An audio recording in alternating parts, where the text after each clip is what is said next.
Nag-utos na raw ho kayo ng investigasyon kaugnay dito sa nangyaring insidente?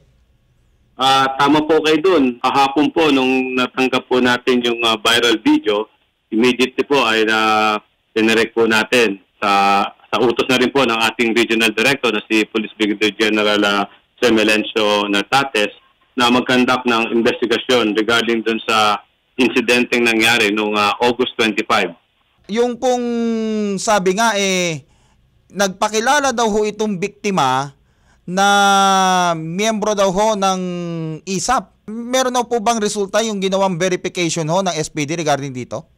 Nakipag-coordinate na po yung ating Makati Police kung talagang miyembro sila. But during dun sa presinto na nag-usap sila, yun nga ang sinabi ng ating rider na nagpakilala siyang miyembro siya ng ISAP.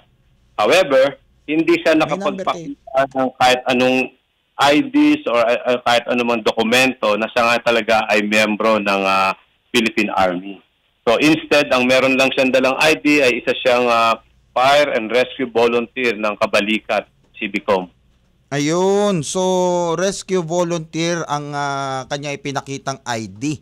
Hindi lang po yung dala niyang ID. Nabanggit nyo kanina, from Pasay, nakarating ng Makati itong ano na ito. No? Ibig sabihin? Tama po kayo doon dahil yung ating police na si Staff Sergeant Dolipas ay papasok sa kanyang trabaho sa Pasay City at doon siya dumaan sa Osmeña Highway. Ayun. Pero pagdating doon sa Makati, ano raw po ang nangyari, sir? I understand, parang tama po ba yung information, sir, ha? Hindi raw po inaksyonan agad ito ng Substation 3? Tama po ba? Tungkol saan po yung hindi inaksyonan ng Substation 3? Yeah, yung dun nung mangyari na dun yung insidente raw ho. After the incident? Yes po, after the incident. Ganun nga at nagkaroon nga talaga ng lapses sa investigation sa part ng ating police substation. That's why yun nga yung isa sa mga iniimbestigahan din natin kung ano yung talagang liability, ba't din nila nagawa yung kanilang trabaho bilang desk officer at yung ating substation commander din ay under investigation din sila ng Chief of Police ng Makati.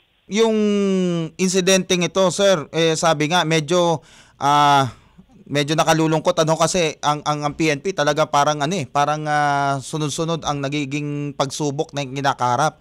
Pero gayunpaman ho, may mga naging directive na ho ba kayo katulad nung dahil pinaiimbestigahan nyo itong kaso na to, pansamantala ho ba yung mga naka-assign dun sa PCP o dun sa substation or dun sa nakasasakop dun sa lugar na yun, sabi nga medyo i-relieve muna? Kagabi ay nirelieve agad ng initial action taken by the Chief of Police ay nirelieve yung desk officer as well as yung substation commander. At sabi ko nga po na we are conducting investigation so that we can determine kung talagang if there is a criminal or administrative liability on the part ng mga police natin or failing to record the incident or arrest the person involved.